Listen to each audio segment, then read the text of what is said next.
Welcome to Deep Americana. And this edition, I'm going to interview Tom Huck. And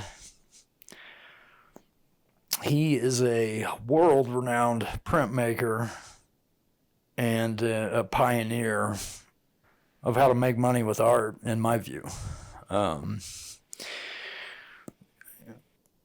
So on this episode, my phone, which I do interviews from, is leaking radiation. And there's a lot of popping and crackling. And with that, without further ado, I give you Tom Huck.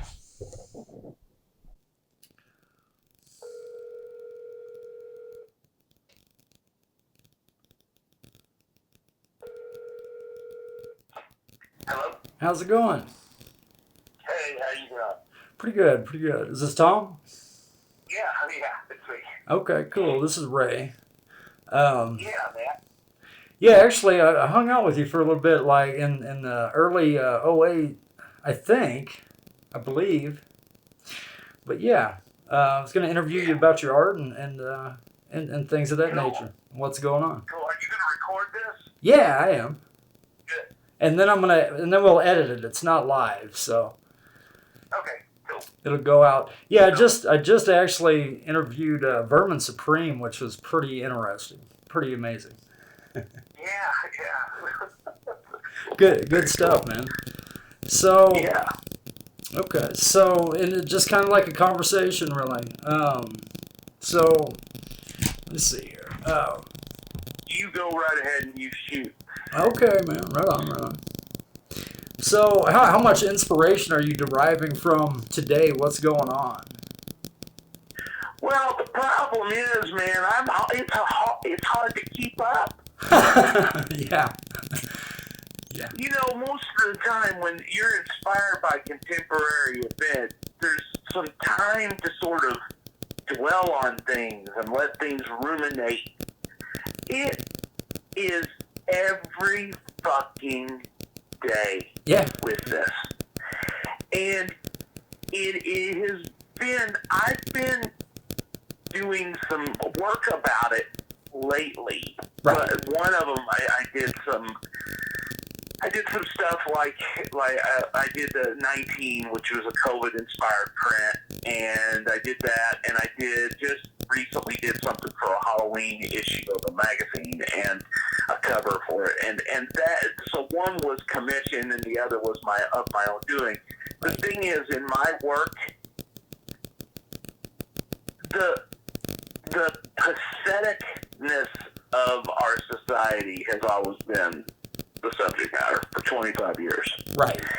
So, in essence, while it may not have been about COVID, I've been making art about the idiots that won't wear masks. Right, yeah. For 25 years. And I used to joke when I would go and I would do visiting artist lectures at museums or universities or wherever. Right. And I'm talking about my work. I used to kid, one of my taglines used to be, I would have really kicked ass during the plague years. Well, now that we're seeing it, I take it back. I'd rather not. This sucks. Yeah, the plague sucks. Yeah, it's pretty, it's been like 8 or 9 months of just complete insanity. Well, you know, it's changed everything. I mean, me, just on my day-to-day, I mean, I gave up my city studio over this shit, man. I no longer have a studio in downtown St. Louis. So you had to, hold on, you had to close your studio? I didn't close it, I moved it. Okay. I just had enough. I mean, honestly, I was thinking about giving up my city studio for a year or so before, because I just really don't need that anymore. I wanted to be more of have a private shop. Right. And I just, with the landlord issues, I had a great landlord, but I mean, in general, more economic issues and how it was going to affect the street. and all that, and just the uncertainty of when we were going to be able to actually pay rent there again, I decided to say, fuck it, man, and just, I had a big barn at the end of my yard that was on a family property that we own, and it was sitting empty for 40, 30 years or whatever, and I just decided to convert it to my Evil Prince, my shop, and now I don't have to drive an hour every day, which I like so. Well, are you still doing the same things in the barn, like having classes and things of that nature? Or? Well, it's the wrong time to ask that, man.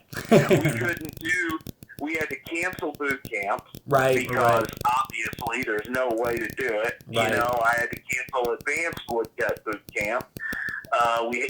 We haven't been able to do anything, and what we will do next year is I will do 2 or 3 public things, and that's it. I'll do woodcut boot camp, advanced woodcut boot camp, and something called Printmasters, which is where I have a visiting artist in, and my press assistants work with them to pull an edition.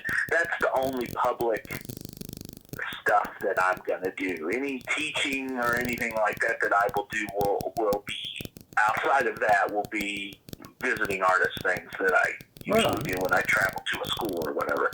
But, you know, it's fine. I mean, it's been an adjustment because, I mean, I worked in the city for 25 years every day and had a city studio, but it came time, you know, to reconsider. You know, I kind of don't want to have to do the public part of this anymore, and I really don't need to. Well, I mean, it wasn't like there were people walking in off the street buying a $25,000 print.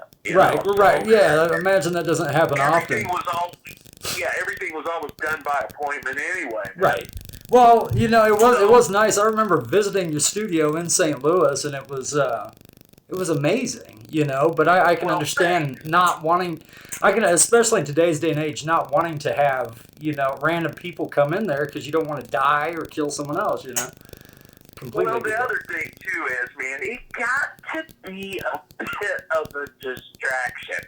Oh, I bet. Where I'd be in the middle of working, and then somebody is driving through St. Louis, and then they pop in, and then I take a 2-hour lunch, and then I end up in the bar, and then right. I lost a day of work, you know. And I like random pop-ins, but man, it got to be more and more over the last few years. So that, I mean, I miss that, and I don't miss it. Right, you know? right. So, well, I know. Like when you're trying to be in a, you know, your creative space or what have you, having those distractions can just fuck everything you're doing up, even if it is something to go have fun. It totally does, and also too, you know, it's funny. I used to really enjoy the social part of it, and printmaking is social anyway, because typically you go to where there's a press. Well, right. And you have people helping you pull these big prints, and I have press assistants, and I still do. But, you know, I used to enjoy that a lot. As I got older, for some reason, I just don't want to see that many people. Well, you've done it for 25 years, which I think is awesome. You know, like you've been helping people and teaching people, and printmaking is 100% trading prints too, and just working with each other. Yeah, I did it for 25 years, man.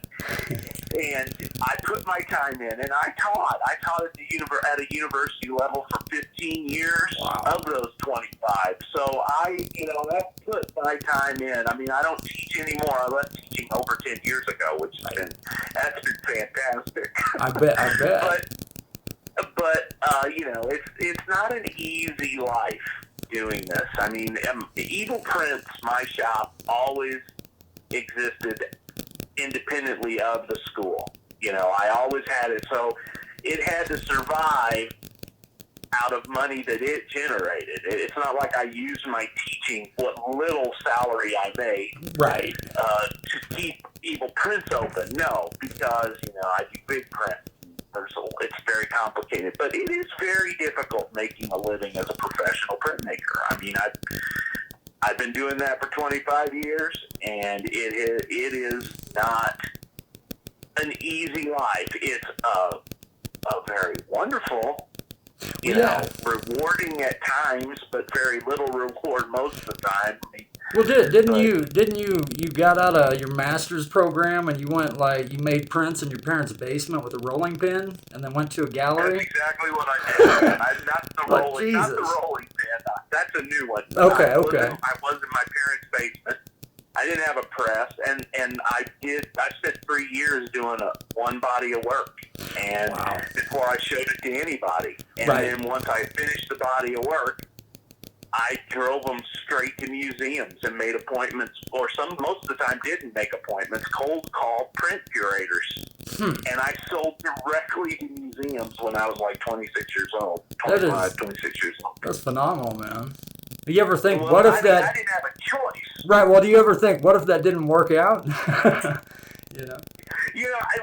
I going to do? Right. I mean, I can't. I wasn't going to be an accountant, Right. And I knew in my mind somewhere in there that I didn't want to be a full-time teacher. Right. I wanted to make art, man, and I wanted to I wanted to make prints, and I wanted to make print history, man. That's the thing. I still have this thing. To this day, I wake up every single day, man, and I go into the studio, and I got to make prints that were as good as my heroes. Right. That's what I'm here to do. And if you play guitar, you want to play like Jimi Hendrix played. Oh yeah. So same thing goes for artists. I mean, I'm a product of a long family tree of great printmakers that engaged in social commentary and criticism, and I want to be part of that club. And back to, I think, your first question, drawing inspiration from this time period, man, Hogarth would have died over this. He would have just everybody that are my heroes would have been just watching Trump come out on that balcony last night. Their mouths would have been picked up off the floor. Right. I mean, any of them. Well, I imagine anything that's Hogarth, any of them, they would have been shocked over that. So. And they should be. That's waking up every morning and what's been going on is terrifying. I remember the first 3 months of COVID. I sat here. And I make a little art too and things of that nature, but I didn't have a day job or anything, and I watched these briefings, and my mind just kind of melted, and I was like, what's going on here? You know what I mean? It just, what? Fuck. I got it's depressing. Yeah.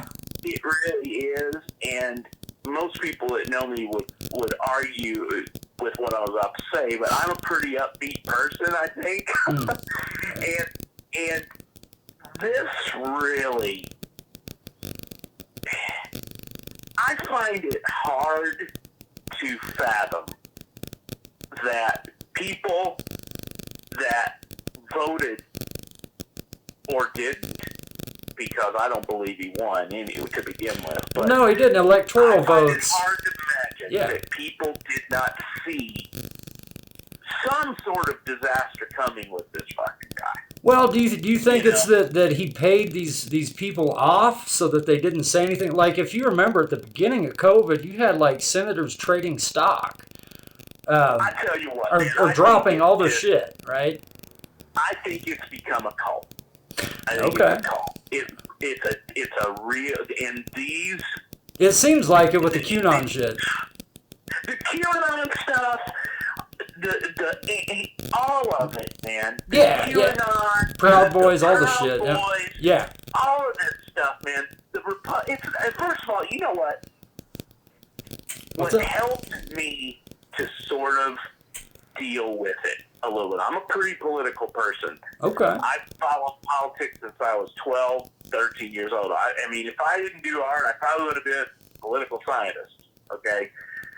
I followed it very closely. I'm a news junkie, and what helped me kind of deal with it is the realization that Trump is not a Republican. Right. These people are not Republicans. The people that follow Trump are not Republicans. Yeah. Okay? They are Trumpists. Right. It is not, nowhere, they are not Republicans. So you can't apply traditional political rules to these people. Because one of the things that I've noticed, and man, I've got members of my family that are Trumpers. Yeah, I do too. And they root for this like it's a sports team. Well, no, that's what. So this is what I've seen with this stuff is it seems like this has turned into rooting for sports teams, and we forget that it's not, and that it's like this comedy show. And they look at it at politics as entertainment. Right. It is not entertainment. Right. I mean, as much as I get some entertainment value out of, the Lewinsky scandal. Right. Okay. But that was 5 minutes. It's not entertainment. Right. And that's where this has gone wrong. Okay? There needs to be a reset here. And Joe Biden, number one, isn't going to fix it. Right. Overnight. This is now a generational thing. So much damage has been done. It's just unbelievable. But anyway, yes. So this is all about your first question, dude. Go for it. Yeah. God damn it, yes. Right. There is some inspiration in this stuff. Right. Yes, there's a little bit of it, yeah. Well, the silver lining to right now, man, is when we look out here and we see all this police brutality on African Americans and things of that nature. When we see people protesting, this is something that Willie Cole had brought up to me. It's multicultural, which is kind of the silver lining there. And people realizing shit, The numbers do not work in the old white guy's favor. Right, okay. It just doesn't. The numbers on a base level of what is happening. Mm-hmm. Old racist white dudes right. are increasingly outnumbered. And that is a wonderful, non-arguable fucking fact. No, that's and amazing. That's why they're acting the way they're acting. Well, yeah, I know that. So check this out. What I feel like 2020 has become is like, when you're walking through the woods and you encounter a feral dying animal. That motherfucker tries to reach out and grab you so you will die with it, right? And I feel like all the isms, racism, sexism, all that shit right now is kind of doing that. But people we're slowly pushing past different things, I think. I hope. Yeah. I think, like my daughter's 12 years old, man. Mm-hmm. She is a radicalized leftist. That's good. And she is up on every social quandary that we find ourselves in to the minute. And she's an artist too, and she's good. Awesome. And I'm impressed with it. The one thing, on the one hand, she is on her phone all the time.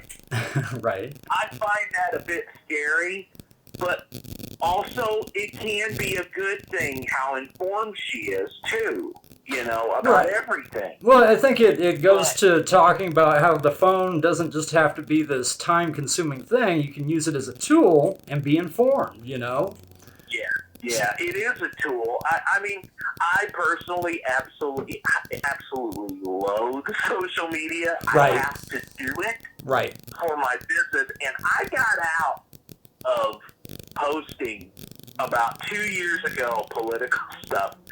I got out of it. If you notice on my social media, it's almost all work. Right. All my art stuff. That's what I use it for. And if I've had people ask me, about it. Why, well, guess what? I say it in my work. Look at my work. Everything you need to know about how I feel about what it is, look at the work. I think that's actually a pretty good thing, especially with your work, because it says a lot. Especially tomorrow, about these. There's going to be this thing come out tomorrow. That's okay. Like I did a cover of for the Phoenix New Times of a haunted house, but it's Trump's head. Okay. It's called The Haunted Head. Okay. And that's going to be out tomorrow. The issue is Phoenix New Times. It's out tomorrow. They hired me to do a cover for them, and so I'm going to put that out on social media. I'm not going to say much about it, right. Other than, hey, we're going to do a poster of this. You can buy it at evilprints.com. That's as much as I'll say about it. Right. But it is. I voice my shit through my work. That's what I'm here for. The problem with Facebook and all this stuff is this is part of why you have the situation we're in now, is that everybody has a platform. Well, yeah, everybody's a celebrity now. It's like we're all manifesting our own reality, and we don't realize we're fucking doing it, and so we're bumping into each other on all sorts of shit. Well, back when how old are you, man? I'm 40. So I was around when there was no cell phone. 48. Right on. When you were a kid, this shit didn't exist. No, but... So, like, if you got a new record by, I don't know, Greta Van Fleet, okay? If you hated it, and you hated them, you told your friends about how much you hated it. Right. And you hated it. You didn't go online and tell 8 billion people you hated it, which gives every jack-off with an opinion a feeling of empowerment. Right.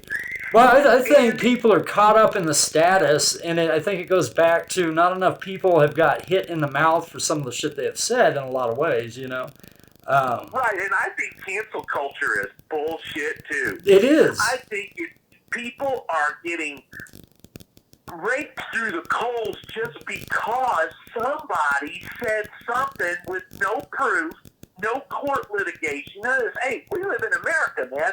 Right. You got to prove this shit. Right. I don't care what it is. It's sad. It's unhealthy. It is unhealthy. You look at it, and like with cancel culture, I look at it from a perspective of that they're like, so imagine you have a neighbor and they're crazy and they might kill you, but instead of like paying attention to how close they're getting to you, you ignore them. So that enables them to slit your throat. So it's instead of shutting each other off, we really need to be looking at a lot more equality and teaching. Like isms are prevalent. Gustin, huh? Have you seen that Philip Gustin thing that just happened? Gustin, the artist, he did paintings in the 60s of hooded people, Klansmen. Right. And there's a 4-year traveling retrospective of his that has that work in there that was supposed to be going around to like 4 huge museums. They indefinitely postponed it. Wow. Because they thought that the fact that he portrayed Klansmen in the paintings would offend people or scare people. Right. Or it would be interpreted wrong. Right. Or they get sued. Hey, man, it's art. Right. It's fucking art. And Rob Zombie, of all people, I heard an interview with him. Mm-hmm. And he said it best. Because he gets shit along with Quentin Tarantino for having so much violence in the work and in the film and everything. And so they asked him how he dealt with that. He goes, "Look, man, real life rules do not apply to art." I think that is a good takeaway, because if art is supposed to express what's going on, negative or positive, and anyone should be able to do it, right?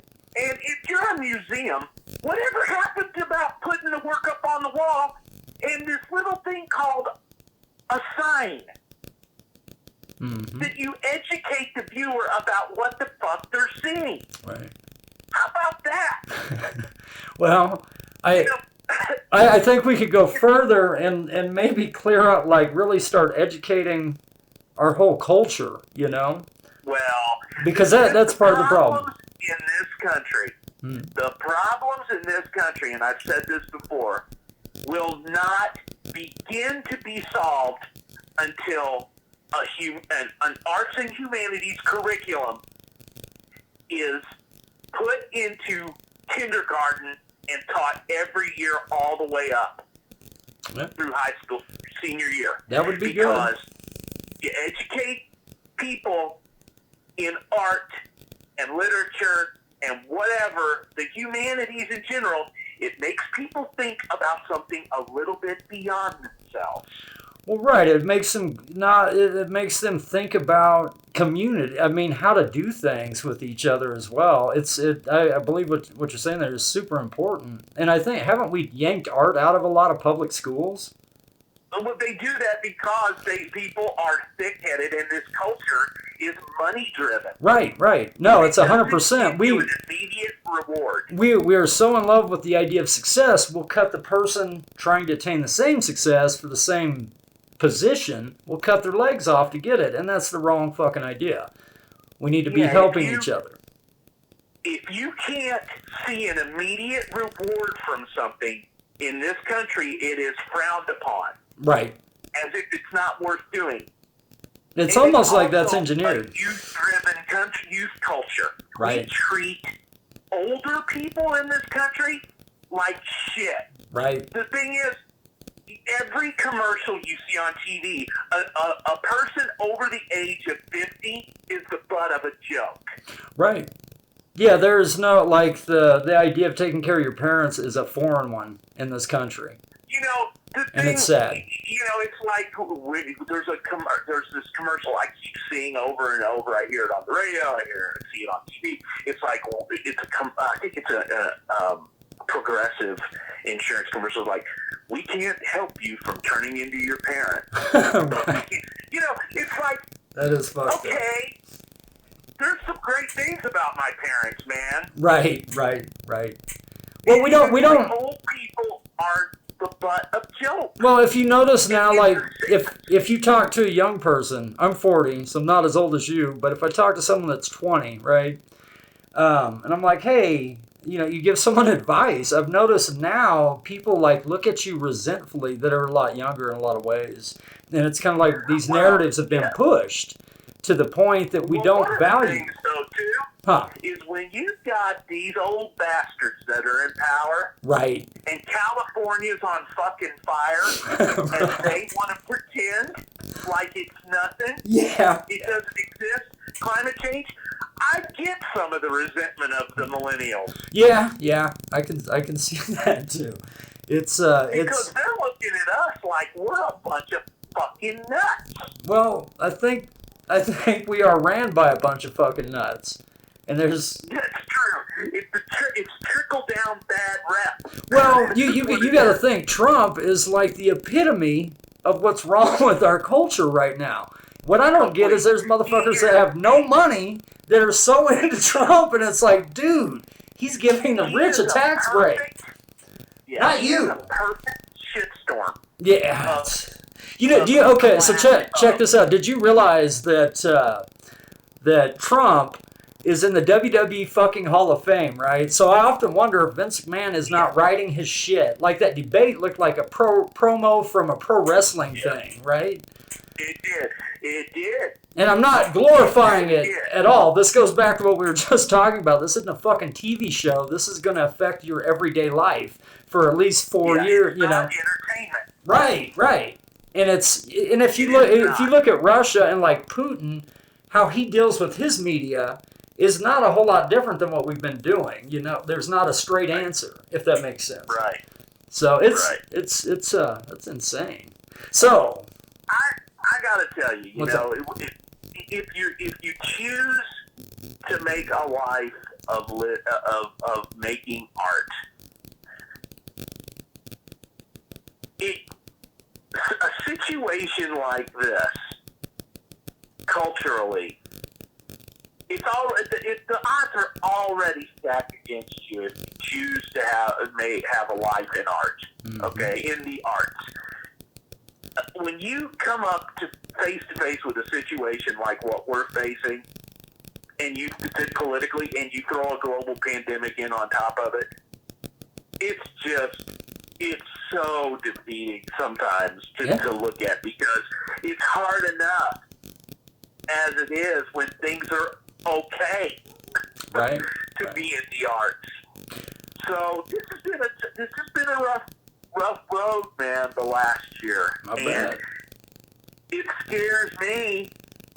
It should scare everybody. You should be wearing a fucking mask. We're already canceling shit in 2021. It's... Oh, man. Did you read about the Secret Service agents talking about Trump? Like, they were like, this motherfucker doesn't give a fuck. And it's like, what? He doesn't care. Yeah, it's insane. So... He does not care. Yeah, Okay, ask me a question, man. Okay, hey, yeah, we've given him a little too much time. Okay, so do you feel like so you do a lot of satire, man, which I think is phenomenal. Yeah. Do you feel like satire and like comedy can help us culturally? Well, I tell you, I think I'm conflicted, because I like Trevor Noah. Okay. But at a certain point, man, it ain't funny. Yeah. I got the feeling we've crossed a point where when the President of the United States, in the debate, gives a shout out and a call to arms to a white supremacist organization. That's terrifying. There's not fun. It's hard to find. Right, Tom. In it immediately. Maybe there's some time that needs to lag between it, but yeah. I didn't think that shit was funny. Well, no, it was horrible. What I was getting at with comedy and satire is you deal with satire in your work and comedy, and I think of people, because a lot of times you're looking at very complex social fucking shit and talking about it. Yeah. And so I think what I was trying to say was that, you know, if we look at other problems and have a little bit of satire with it in a way, if there can't be more understanding to that. No, the debate and how the country's been ran has been fucking terrible, horrifying shit. For sure. You know what, man? I think you can find humor in the worst stuff. Right. And in a way, in my work, that is kind of why in the last 5-6 years, I've gone more allegorical in the work. Right. I use more metaphor. I don't just, this hillbilly is doing this terrible thing. I don't narratively just spell it out. Right. I choose to get at it in, sometimes I bring elements of surrealism in there. I bring elements of allegory and metaphor in there. And it's a little more, less literal, okay, in my depictions. That's kind of how I'm getting at it, to where I want people to dig a little more when they're looking at my work, so that then it's going to make them want to reflect on it a little more, because I do subscribe to the Hogarth way of depicting the shit show. I want to be a mirror to society, and I want people that look at my work. I say this all the time. I like to walk a fine line between the whimsical and the terrifying. Okay, and I use the whimsy to terrify for more impact narratively. Right. Okay, so that when people look at my work, I want them to come away. I want to be a little bit like Bosch, where I draw them in and then you're like, oh my God, and then they want to run away, but they want to come back in, you know. There is a little bit of an entertainment aspect that I use in my work, you know, in that I'm trying to make things that are horrible at first impression look beautiful. Right. In a way, because of the craft part. Right. Because the doer aspect of my work is the craft. The way that the pictures are made. Well, yeah, how do you crosshatch in a woodcut, Tom? That's phenomenal, you know, just amazing. Well, it comes from being very patient. Right. Oh. Very patient and willing to spend 4 years on a big print, on a big project. That because those big triptychs that I do, they're 4-year-long projects. And I'm willing to go to work every day and not see an immediate return, you know? Yeah, I think that's exactly what would help with, you know, teaching kids art from kindergarten on. I worry about the world, and I don't like how fast it goes. And when I go to work in the studio every day and I sit there and I carve an inch by an inch area, it's my way of slowing this shit down. Right. And it's my way of taking control of the shitstorm that is this world. You know?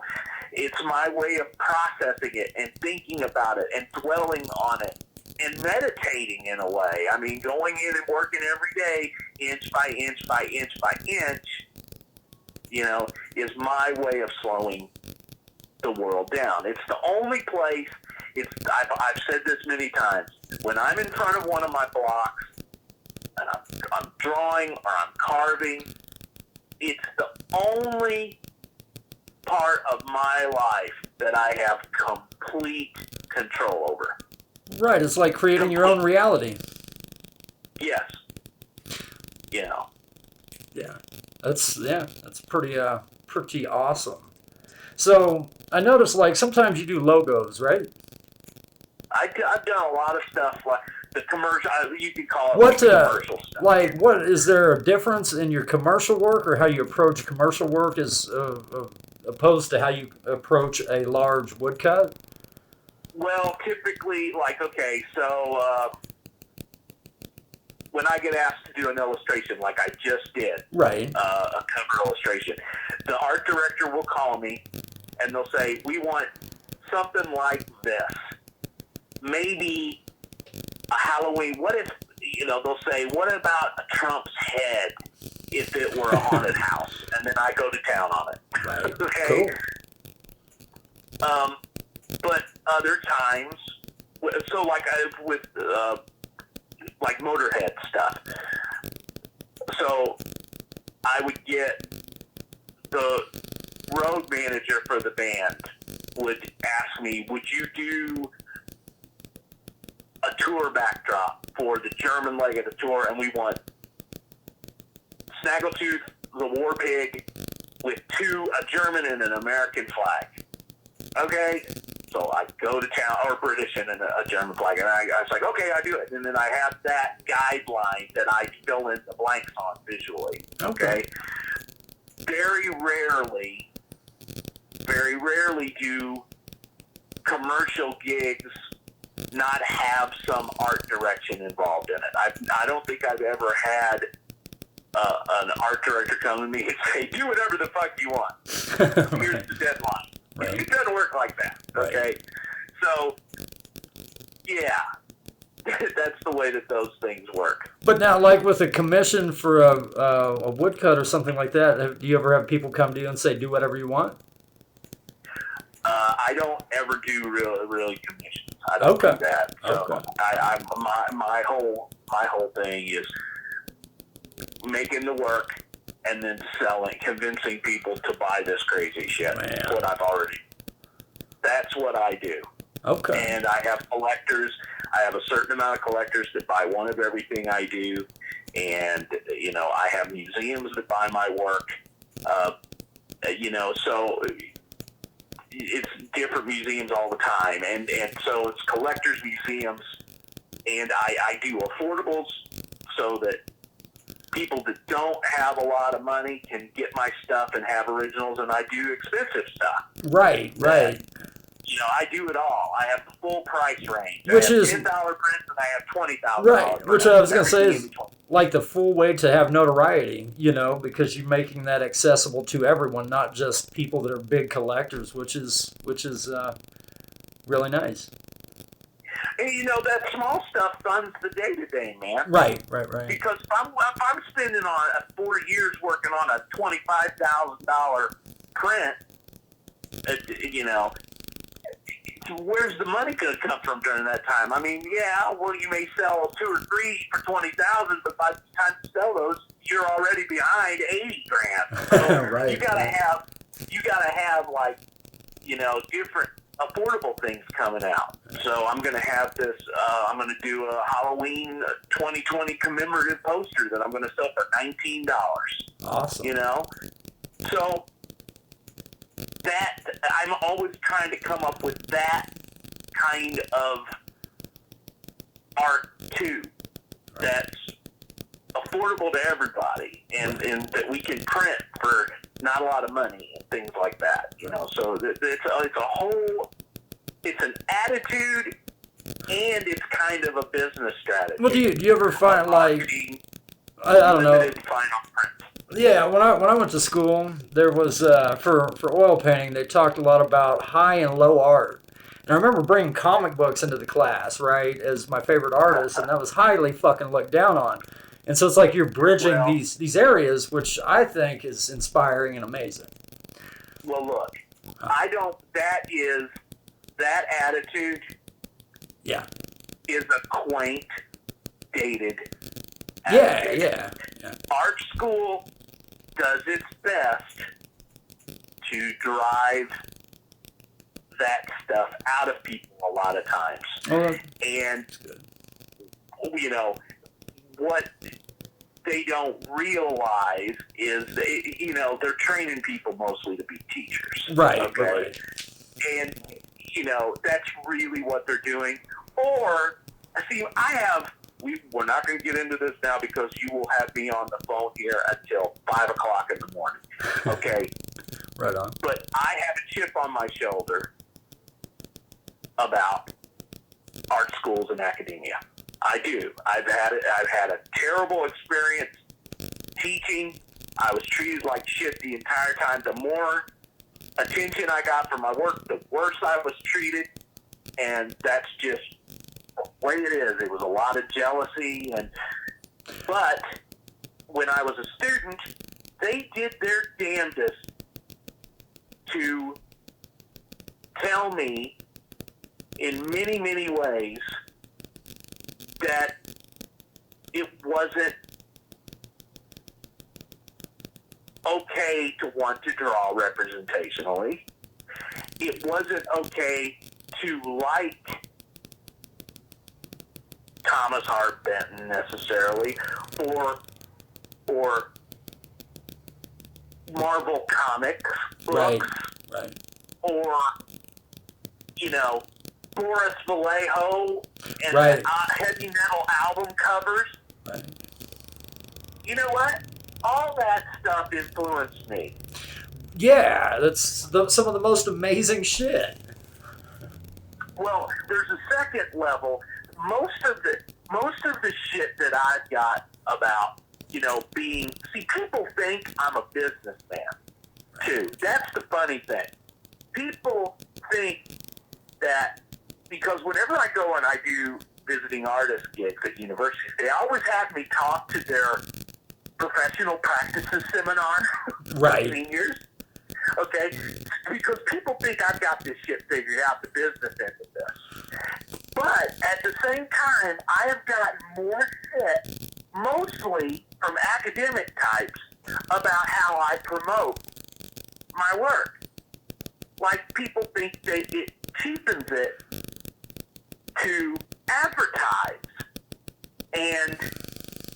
But I got news for them, man. they're not, to me, man, they're not paying attention. If you know who H.R. Geiger is, he was not selling paintings. He was selling posters of his paintings.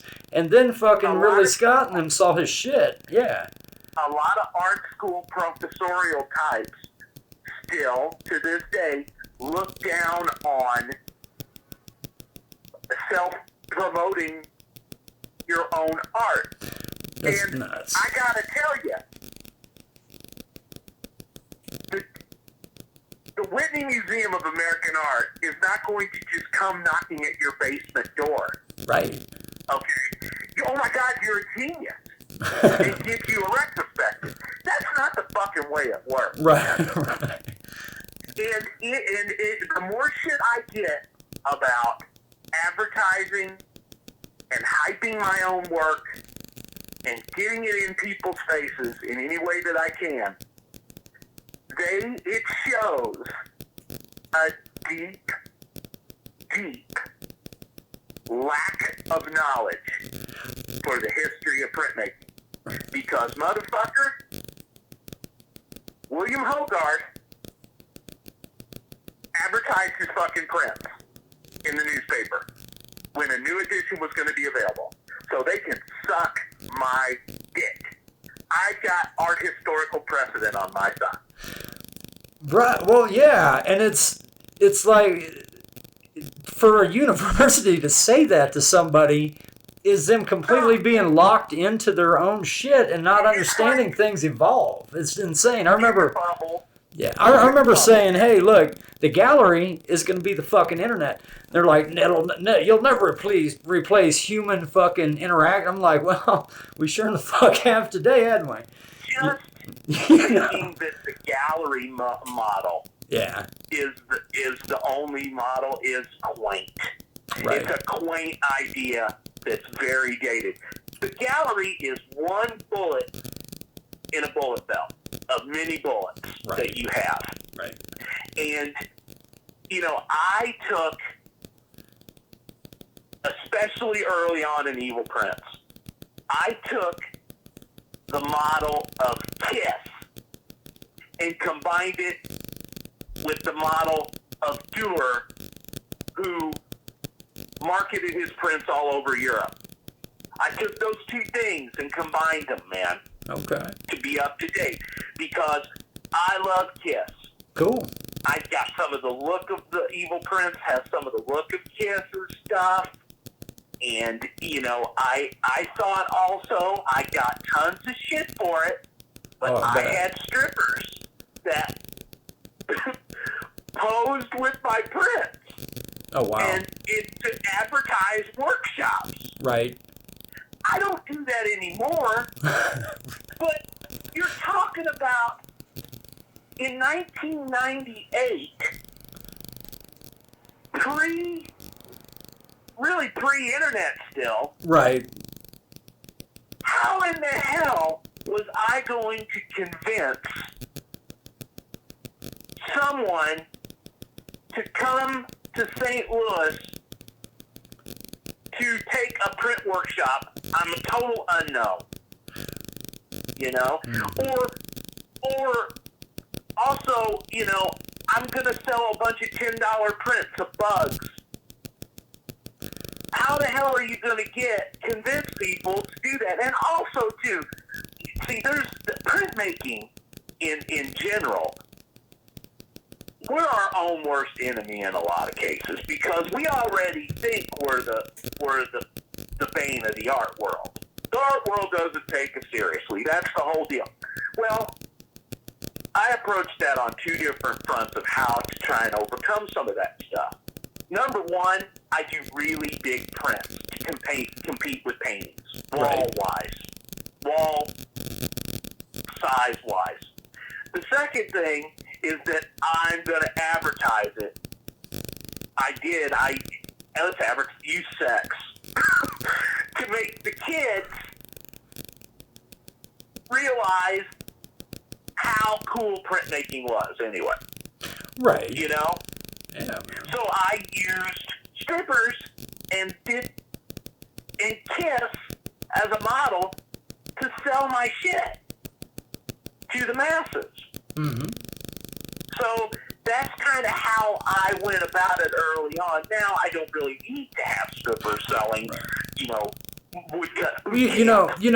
That's not a whole lot different than like going to a Comic-Con and them having hot chicks and cosplay selling comic books. I mean, it's seriously. Well, see, here's the basic. Yeah, you are right. And here's what I did. And we get confused. Yeah. What I always thought. This is the most important part of talking about the marketing of the work. This is the most important thing. I never understood why it was okay for pick a band, whatever band you like. The new Radiohead album is coming out. There are posters, there are videos, there are stickers, there are t-shirts, there's hype about the new Radiohead record that's going to be coming out. And why is it okay for a band to do that, but not an artist to do that? I spent 4 years making a triptych. Mm-hmm. Why shouldn't I be able to hype it? It should be a big deal when it comes out. Yeah. Just like a new Prince record that would come out. I think I never saw the difference. I don't think there is a difference. It seems like we hold like this idea of academia and art to this other notion. And it's like, well, hold on. You know, I like homeless people art too. And I would see that in a gallery as well. And so it's like get the fuck over yourself and acknowledge these other art forms. Man, that leads me into one of my last questions with you is that, let me see here. Do you feel like anything somebody does creatively could be considered art? Well, I mean, I don't know if that's a big question. Right. Okay. Is CGL an art? I don't know. I don't think so, but... You know, there's a movie coming out about him. Is it art, is it not? I think, okay, Etta James is art, okay? Jimi Hendrix is art. Right. Philip Dustin is art. Right. Daniel Johnston is art. Banksy? Fuck Banksy. I don't like Banksy. But, if somebody thinks it's art, okay. Right. But if you think it's art, okay? It's up to the viewer and the audience whether it's art or not. And it'll be debated whether it's art or not for hundreds and hundreds of years. And the longer that certain things are debated, then it's probably art. If it's being debated about 100 years from now. Right. Motorhead's art, man. Right. It's art. The Ramones were art. Right.